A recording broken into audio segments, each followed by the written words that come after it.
וואלה אחי, דיברתי איתה איזה 40 דקות. הייתה באמת שיחה טובה.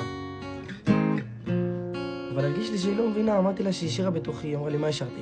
אמרתי לה, מה השארת?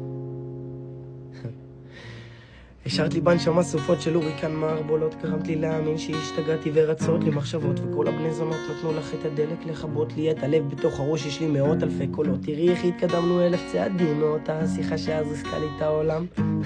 ואיך בדיעבד אני קלטתי שזו מתנה שאת כבר לא זורמת לי בדם.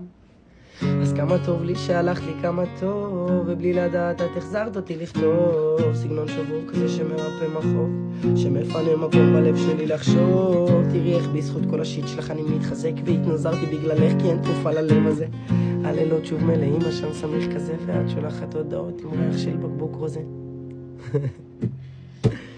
דם דה דה דה דה דם דה דה דה דה דה דם דה